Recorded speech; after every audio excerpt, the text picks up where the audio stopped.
से कोई खिलाड़ी ओलंपिक में खेलने के लिए पहुंच गया, अंतरराष्ट्रीय मैच में, राष्ट्रीय मैच में खेलने के लिए पहुंच गया, तो वहां तो जयकारा क्या लगता है, भारत माता की जय। आज मैं सबसे पहले तो अपने माननीय प्रधानमंत्री श्री नरेंद्र मोदी जी का इसलिए हृदय से धन्यवाद दूंगा कि अगर हमारे देश भर के आदरणीय हमारे जो सांसदगण हैं उनको ये कल्पना नहीं दी होती कि हमें देश के अंदर सांसद खेल प्रतियोगिता का आयोजन करना है, तो हमारे बस्ती के लोकप्रिय सांसद भारतीय जनता पार्टी के राष्ट्रीय सचिव और हमारे बहुत पुराने मित्र और बिहार में सह प्रभारी के रूप में जो पार्टी का काम देखते हैं, ऐसे श्री हरीश द्विवेदी जी यहाँ इतना बड़ा आयोजन जिसमें देश के माननीय प्रधानमंत्री भी शामिल हुए, जिस आयोजन का हिस्सा देश के माननीय गृह मंत्री जी बने, जिस आयोजन का हिस्सा हमारे प्रदेश के मुख्यमंत्री जी बने, ऐसा उत्तर प्रदेश के अंदर कई माननीय सांसदों ने खेल के आयोजन किए हैं, लेकिन बस्ती जैसा आयोजन और कहीं पर नहीं हुआ है। इसके लिए मैं आप सबको बहुत बहुत बधाई देता हूं। हरीश जी, आपको विशेष बधाई देता हूं। मंच पर हमारे लोकप्रिय विधायक बड़े जोश में पूरी बात कह डाल रहे थे, कह रहे थे थोड़ी मेरी बात रह गई, मैं 20 मिनट से कम नहीं बोलता, लेकिन यह जो आप बोलते हैं आवाज लखनऊ भी पहुंचती है, दिल्ली भी पहुंचती है, और आपकी लोकप्रियता ही है कि लगातार दूसरी बार आप उत्तर प्रदेश विधानसभा में भारी मतों से जीत करके पहुंचे हैं। हमारे श्री अजय सिंह जी हरैया विधायक इस खेल के कार्यक्रम में यहाँ पर जो भारतीय जनता पार्टी का आजकल डेटा का बड़ा महत्व है, राष्ट्रीय स्तर पर पार्टी का काम तो देखते ही देखते हैं, मीडिया के माध्यम से अपने जीवन यात्रा को एक शिखर तक पहुंचाने के बाद भारतीय जनता पार्टी परिवार का हिस्सा बने, प्रवक्ता के रूप में पार्टी को आगे बढ़ाने का काम किया, और अब देवरिया सदर के लोकप्रिय विधायक शरद मणि जी भी यहाँ पर आए हैं। मुझे देख करके आपको बहुत ही अच्छा भी लगा। हमारे खेल के कुंभ महाकुंभ के संयोजक, अभी तक तो कुंभ प्रयाग में होता था, बस्ती में भी हो रहा, और वहां पर अर्ध कुंभ, कुंभ और महाकुंभ, तो महाकुंभ से शुरुआत हो गई बस्ती। और इसके बाद कोई और विशिष्टता भविष्य में जोड़ना पड़ेगा, क्योंकि आपने ऐसा महाकुंभ किया है। इसके संयोजक इंजीनियर केडी चौधरी जी, हमारे जिले के सम्मानित अध्यक्ष श्री महेश शुक्ला जी, हमारे जिले के प्रभारी श्रीमान अशोक सिंह जी, हमारे खेल महाकुंभ के संयोजक अनूप खरे जी और संचालन भी कर रहे हैं श्री विवेकानंद जी, मंच पर और मंच के सामने बहुत सारे पार्टी के भी वरिष्ठ लोग हैं, और हमारे प्रतिभाशाली खिलाड़ी जो आज बस्ती में ब्लॉक स्तर से अपने खेल की शुरुआत करते हुए जिला स्तर का यहाँ पर मेडल लेने के लिए आप एकत्र हैं। मेरी शुभकामना है, भगवान श्री राम के चरणों में प्रार्थना है, श्री हनुमान जी महाराज के चरणों में प्रार्थना है कि बस्ती तो अपने आप में एक हस्ती है ही, यहाँ के जो बच्चे हैं जिन्होंने खेल में अपनी प्रतिभा दिखाने का काम किया है, वह देश और दुनिया में भी अपनी प्रतिभा को प्रदर्शित करने में सफल हो, ऐसी मैं आप सबके लिए शुभकामना प्रेषित करता हूं। और पूरा विश्वास है आपके अंदर सामर्थ है, आप प्रदेश स्तर का पदक भी जीत सकते हैं, देश स्तर का जीत सकते हैं, दुनिया के स्तर के जो खेल होंगे वहां पर भी पदक का हिस्सा ले सकते हैं। लेकिन यह कम मौका मिलता है जब इस प्रकार का कोई आयोजन होता है। अगर इस प्रकार के खेल के आयोजन नहीं हुए होते तो जो हमारे प्रतिभाशाली खिलाड़ी हैं उनकी प्रतिभा गांव में ही सिमट करके रह जाती, ब्लॉक में सिमट करके रह जाती, जिला स्तर तक भी नहीं आ पाती। अगर आज गांव से निकलकर ब्लॉक में, ब्लॉक से निकल करके जिले में आई है तो यही प्रतिभा आने वाले समय में प्रदेश तक जाएगी, देश तक जाएगी और दुनिया तक जाएगी, ऐसा मैं पूरा विश्वास रखता हूं। देश के माननीय प्रधानमंत्री जी खेल को बढ़ावा देने के लिए जब से आप लोगों ने 2014 से की बागडोर हरीश द्विवेदी जी को सौंपने का काम किया और देश की बागडोर माननीय नरेंद्र मोदी जी को सौंपने का काम किया और उत्तर प्रदेश की बागडोर मुख्यमंत्री आदरणीय योगी आदित्यनाथ जी को सौंपने का काम किया, तब से खेल के क्षेत्र में निरंतर बढ़त कायम करने का काम हुआ है। मेरे पास जो सूचना थी उस सूचना के हिसाब से अभी डेटा तो बहुत सारा आपके सांसद जी ने बताया है, लेकिन 200 संसदीय क्षेत्रों में इस प्रकार के खेल के आयोजन संपन्न हुए, लेकिन खेल महाकुंभ का आयोजन यह बस्ती में ही संपन्न हुआ। जिस दिन माननीय प्रधानमंत्री जी वर्चुअल बस्ती के खिलाड़ियों को, बस्ती के नागरिकों को और बस्ती के माध्यम से देश भर के खिलाड़ियों को, देश भर के नागरिकों को संबोधित कर रहे थे, मैं भी सुन रहा था। और जिस प्रकार से उन्होंने खिलाड़ियों को प्रोत्साहित करने का काम किया, जिस प्रकार से खिलाड़ियों को उसके उज्जवल भविष्य के लिए जब से सरकार बनी है तब से लेकर अब तक काम किया और जिस प्रकार से युवाओं को लगातार आगे बढ़ाने के लिए प्रेरित करने का काम, अभी कल ही आप सब लोगों में से कोई बच्चे जरूर जब परीक्षा पर माननीय प्रधानमंत्री जी बच्चों से बात कर रहे थे तो लगता था कि कोई हमारे घर के अभिभावक, हमारे घर के बड़े बच्चों से बात कर रहे हैं। कैसी कैसी चीजें बताई, कोई शामिल था कि नहीं उसमें शामिल था। प्रधानमंत्री जी को कल परीक्षा पर जब बात कर रहे थे, कोई सुना है कोई बच्चा? जरा जो सुना है हाथ उठा के बताओ जरा। बहुत सारे बच्चों ने सुना है। कल पूरे देश भर के अंदर जो बच्चे हैं जिनको परीक्षाओं में हिस्सा लेना है, उन सबको संबोधित करने का काम माननीय प्रधानमंत्री जी ने किया है।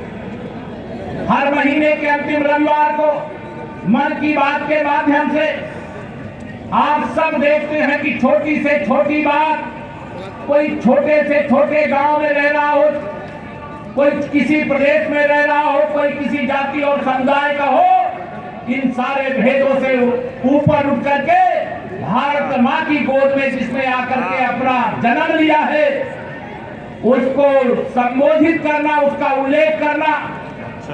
अभी पिछले दिनों चाहे पद्म विभूषण का, पद्मश्री का, तमाम अवार्डों का आवंटन हुआ। पहले अवार्ड दिए जाते थे जो किसको, कोई एक परिवार, कोई एक जाति, कोई एक राज्य और कोई एक पार्टी से जुड़े हुए लोगों को दिया जाता था। लेकिन माननीय प्रधानमंत्री जी जो कहते हैं सबका साथ सबका विकास, वैसे सबको सम्मान और सबको स्थान देने का काम भी माननीय प्रधानमंत्री श्री नरेंद्र मोदी जी के नेतृत्व में हो रहा है। आज अगर देश दुनिया में अपनी ताकत को दिखाने का काम किया है तो उसके पीछे किसकी ताकत है? चाहे वो बस्ती जिला हो, चाहे उत्तर प्रदेश, पूरे उत्तर प्रदेश के 75 जिले हो, 80 लोकसभा क्षेत्र हो, देश की 543 लोकसभा सीटों में से अगर आप 300 से अधिक सांसद भारतीय जनता पार्टी के जिता करके नहीं भेजते तो क्या रूस और यूक्रेन के बीच में युद्ध चल रहा हो और उस युद्ध के बीच में हाथ में तिरंगा लेकर के भारत माता की जय बोलते हुए जो भारत का नागरिक वहां पर फंसा है, अगर भारत वापस आना चाह रहा हो तो दोनों देशों को युद्ध विराम करना पड़ा। वह किसके कारण? आप सबके आशीर्वाद के कारण, आप सबकी ताकत के कारण। यह बात स्वयं माननीय प्रधानमंत्री जी ने अभी राष्ट्रीय कार्यकारिणी की बैठक, उस बैठक को उन्होंने उल्लेख भी किया। आज भारत के अंदर G20 की अध्यक्षता है। अब ये G20 क्या है? जिस G20 यानी दुनिया के जो 20 महत्वपूर्ण देश हैं, जिनकी आबादी 60% है, जिनकी अर्थव्यवस्था 85% है, जिनके यहाँ व्यापार का 75% हिस्सा है, उस G20 की अध्यक्षता इस समय भारत के पास है। उन्होंने कहा यह G20 की जो अध्यक्षता भारत को मिली है वह मोदी जी को नहीं मिली है, 130 करोड़ भारतवासियों को मिली है, इसलिए यह सम्मान भारतवासियों को समर्पित है। सौभाग्य है उसमें से 4 बैठकें 1 वर्ष के अंदर उत्तर प्रदेश में भी होनी है। उसमें एक वाराणसी में होगी, एक लखनऊ में होगी, तो एक आगरा में होगी, तो एक नोएडा में होगी। यह 4 बैठकें अलग अलग विषयों को लेकर के होगी, उस पर मैं नहीं जाना चाहता। आज दुनिया के अंदर भारत की प्रतिष्ठा बढ़ी है, तो इसी प्रकार का मंत्र एक आवाहन कर दिया आजादी के 75 साल पूरे होने पर। आप में से शायद किसी का घर छूटा नहीं रहा होगा। अभी तो हम गणतंत्र दिवस का समारोह किए हैं, स्वतंत्रता दिवस याद करिए जब 15 अगस्त को हर घर तिरंगा लगाने का आह्वान किया, तो क्या कोई घर ऐसा था क्या जिस घर में तिरंगा नहीं लगा था? कोई बचा था क्या जिसके घर में ना लगा हो? ऐसा कोई घर नहीं बचा था। और कोई छूट गया था तो अंतिम दिन वह खोज रहा था कि हमको भी कैसे तिरंगा मिले और हम अब भी कैसे तिरंगे को फहरा में।